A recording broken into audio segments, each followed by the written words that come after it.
Arias ou Arrascaeta? Simbora para mais uma caixinha de perguntas.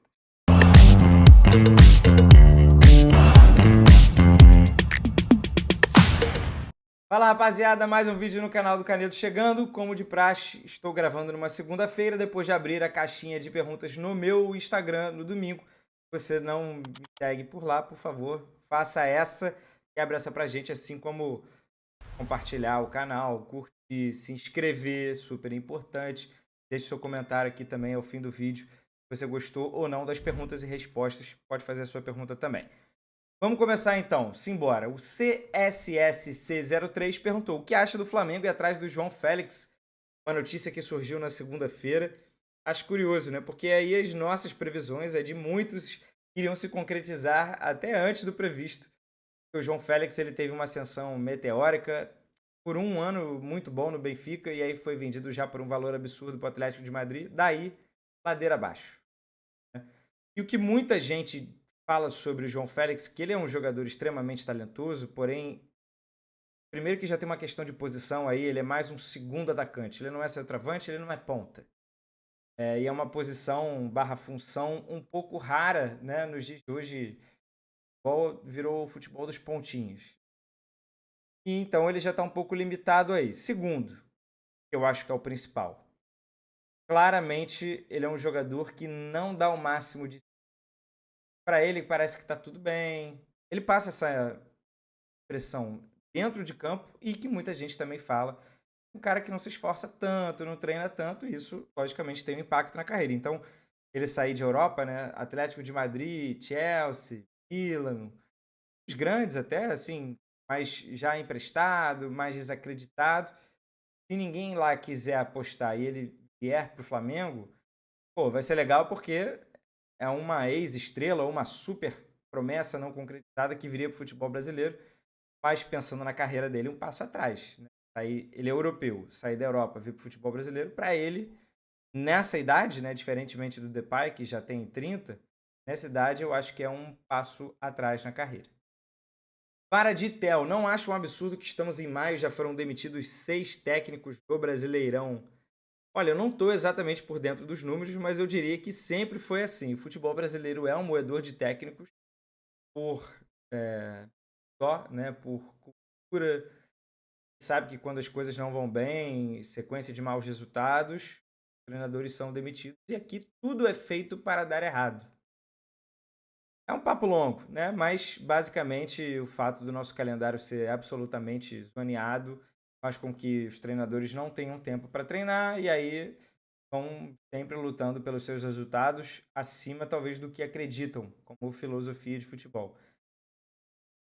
Então, principalmente não ter tempo. E também vamos aqui falar da capacitação, diretoria que contrata treinador pressão qualquer, sem nenhum projeto, sem identificar se aquele treinador pode trabalhar melhor com aquelas peças do elenco. É coisa que a gente já está cansado de saber. Então, no fim das contas, desemboca em 6 demissões nas 7 primeiras rodadas do Brasileirão, fora a galera que já caiu antes do Brasileirão. E não tem muito para onde correr. Eu acho que a revolução virá quando a gente mexer efetivamente no nosso calendário e dar mais tempo de treino. E aí vai poder até cobrar mais os treinadores. E eu acho que vai muito também de capacitação. Porque também gringos viram muleta, né? Você pega um treinador estrangeiro, porque está pedindo estrangeiro, você nem sabe como é o estrangeiro, como ele trabalha, né? O que ele já fez antes, qual é o esquema predileto dele e etc. Theo Mota, quem é o melhor jogador sul-americano no Brasil? Arias ou Arrascaeta? Eu não tenho nenhum envolvimento sentimental com Arrascaeta, então qualquer resposta que eu der aqui, vocês já vão falar, clubista e tal, mas eu sou apaixonado pelo futebol do John Arias desde 2022. Então, 22, 23, 24, estamos em quase meados de 20.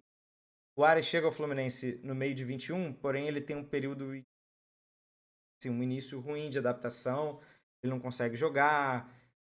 E a gente sabe que, assim, jogador que vem muito jovem de outro país, ele perdeu a avó, que era uma pessoa muito importante na vida dele. E aí, a partir de 22 é que ele decola. E, cara, para mim, um jogador completíssimo ali do meio para frente, em relação a gols, assistências, cara que arrasta o time, muito forte. Deu uma vacilada recente aí, cavando 2 pênaltis, na minha opinião, que não existiram. Mas ele tem muito crédito. No próprio jogo contra o Sport, deu 2 lindas assistências. Ele é um absurdo de jogador. E o Arrascaeta, eu acho que dispensa apresentações. Bem mais gente conhece o futebol do Arrascaeta, desde o Cruzeiro. Jogador que nesse Brasileirão especificamente também, tirando cada gol da cartola, é um dos artilheiros do campeonato. E o Arrascaeta é um jogador que acho que o Aras participa mais do jogo. Toda hora o Fluminense aciona o Aras e tal. E o Arrascaeta é mais de lampejos craque, que ele resolve. O Arrascaeta já resolveu muito jogo grande na vida dele. E talvez durante o jogo o Arrascaeta pareça sumido, mas quando chega a hora do vamos ver ali, pô, vou ficar com Aras aqui porque não me permitiria, né? Botar em alguém diferente dele, mas Arrascaeta tem até uma longevidade em alto nível maior no futebol brasileiro, isso é indiscutível. Talvez seja o Arrascaeta o maior gringo da história do futebol brasileiro. Inclusive, deixo essa aí para vocês, concordam ou não. Acho que tem boas chances. Mate Brito, Yuri Alberto vai fazer o gol do Hexa. Não foi nenhuma pergunta, né? Foi uma exclamação. E o Thiago brinca com isso também, mas o Thiago brinca. Eu sei que o Thiago brinca. Pode ter um fundo de verdade ali. O Thiago acha que o Yuri vai em algum momento para a seleção, pode se firmar, vai virar um amuleto, fazer o gol do Hexa. Isso me assusta um pouco com quem acredita aí de verdade. Se ele for, será com méritos, mas será um sinal de que, pelo amor de Deus, como tá difícil encontrar atacante. Na minha opinião, o Yuri Alberto é um bom jogador para futebol brasileiro. Cara, um jogador fisicamente muito bem dotado, essa frase vai pegar muito mal, mas ele, pô, quase não se lesiona, tá sempre enchendo o saco da defesa adversária, arrasta para contra-ataque, ele não cansa, né? Ele tem um físico aí invejável nesse sentido. E é um jogador que não tem medo de chutar, chuta com as duas. Ele toma muitas decisões erradas. Na época de uma fase dele, até meio do ano passado, nada parecia dar certo. Ele parecia estar muito distante ali de um atacante de nível de Série A. Mas já tinha provado lá atrás ser um talento no Inter. E no Corinthians, acho que desde o ano passado, ele está indo muito bem. Mas eu não diria que ele tem nível de seleção brasileira. Então, para a gente falar aqui de titularidade, então, vai jogar na Copa do Mundo, aí eu me preocuparia, tá? Nada contra. Lucas Laquino, Mano e Renato estão certos? A maioria é mediano? Ou a maioria é mediana, né? Vale usar mais a base. Foi um debate que surgiu na semana passada. Eu queria ter feito vídeo sobre isso e acabei não conseguindo. Teve feriado e tal, mas o Mano principalmente deu uma declaração mais firme e o Renato concordou, dizendo que tem muito jogador mediano no futebol brasileiro. É verdade? É. Mas também tem muito treinador mediano e tem muito treinador mediano que não consegue fazer um jogador mediano parecer um jogador melhor. E tem muito jogador mediano porque os treinadores também não dão espaço para a base. Pode desenvolver aí algum talento. Tem muito jogador mediano porque às vezes esses treinadores medianos montam um elenco com o jogador mediano. Vocês estão entendendo que as coisas acho que estão até um pouco interligadas, né? É claro que tem um lateral horroroso no seu time, no banco ganhando R$ 400 mil. Com certeza tem. E é uma estatística que acompanha muitos clubes, né? Acho que o futebol está super valorizado. Tem treinador que pediu 3 milhões para assinar com o time e assinou. Não sei se foi por isso. Tem um outro treinador que está pedindo 2 milhões para assinar com outro time. Então a gente pode também um pouco nessa linha, né? O futebol está super valorizado por todos os lados. E acho sim que a base salva. O Brasil continua produzindo jogadores e quando a gente fala de produção de jogador, nem sempre é para abastecer o altíssimo lugar da pirâmide, né? Não é para sair um Estevão cada clube do futebol brasileiro. Não é possível. Esse jogador não nasce toda hora, mas pode, deve produzir jogador da base para que esses jogadores medianos não tenham um emprego com tanta facilidade. Nada contra eles. Eu estou apenas pensando aqui numa forma de maximizar, de melhorar o nível do futebol brasileiro como um todo. E a base salva. Esse é um lema que eu carrego para a vida. A base salva. A base vai te salvar de gastar 300, R$ 400 mil no lateral reserva de qualidade duvidosa. E às vezes você tá na base, um moleque sobe ganhando 50 mil, você renova para 100 mil, e é isso aí. Ele vai demorar até ganhar os seus 300, 400 mil, e você pode gastar. Você faz isso com 3 jogadores do elenco, você já tem aí uma economia de 200 mil por jogador, vai, 600 mil reais, você pode investir num jogador de qualidade bem melhor para o seu meio campo, seu ataque, vai te fazer ganhar jogo. Henrique UHAJ. Palmeiras ou Flamengo? Quem tem mais chances de brocar o Brasileiro 2025? Vai ser bem simples aqui. O Flamengo tem melhor elenco. O Flamengo tem um baita de um treinador. O Palmeiras acho que se aproximou em termos de elenco. Tem um time titular fortíssimo. Tem um grande treinador também. Estão próximos. Diria que o Flamengo estaria uma prateleira acima, mas o começo brasileiro do Palmeiras está sendo bem bom. E acho que o Palmeiras viu essa prateleira tão bem próximos. O critério de desempate vai ser Copas. Quem vai mais longe em Copas tem menos probabilidade de conseguir acompanhar o Brasileirão do mesmo jeito. Os dois estão envolvidos no Mundial de Clubes, os dois devem em fases agudas de Libertadores, Copa do Brasil. Então, meu critério de desempate hoje é quem for pior em Copas deve se dar melhor aí no Brasileirão. João Brandão, convocaria o Casemiro? Convido vocês a acompanharem o vídeo que eu fiz exclusivamente sobre o Casemiro aqui no canal. Acho que sim, para não deixar de responder, né? O Casemiro deveria sim ser convocado, porém, não por um super clamor, acho que há um pouco de exagero também aí na análise, tá? Mas convocaria sim o Casemiro, juntamente com o André, para essa próxima data FIFA aí de junho. Tim Malafaia, os clubes estão usando as reclamações de arbitragem como bengala? Com certeza. Com certeza. Tem ninguém interessado em melhorar o nível da arbitragem, ou tem, porém, em primeiro lugar, vai o meu time, vai o meu clube. O dia que todo mundo resolver se unir e discutir com a CBF maneiras de melhorar a arbitragem como tudo, aí eu acredito na bondade de tudo. Por enquanto meu time foi operado, entre aspas, meu time foi prejudicado, eu vou reclamar. Meu time foi claramente beneficiado no jogo, não vou reclamar porque ele já foi prejudicado ontem. E assim caminha a humanidade. Então, vira tremenda de bengala, assim, até porque ficam resultados ruins com uma arbitragem. E a arbitragem erra e vai errar, né? Até que se prove o contrário, ela erra para todos os lados.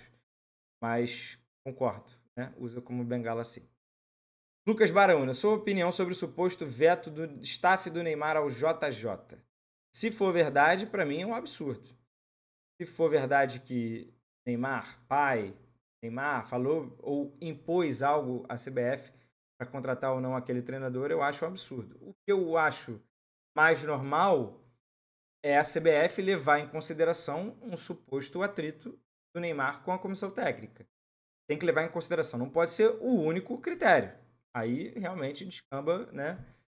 Mas eu acho que tem que ser tem que levar em consideração. Se o Neymar não se dá bem com o JJ e a gente tem uma outra opção que dá muito bem com brasileiros, por que não considerá-la, né, como um critério de desempate? Aí parte para outros critérios.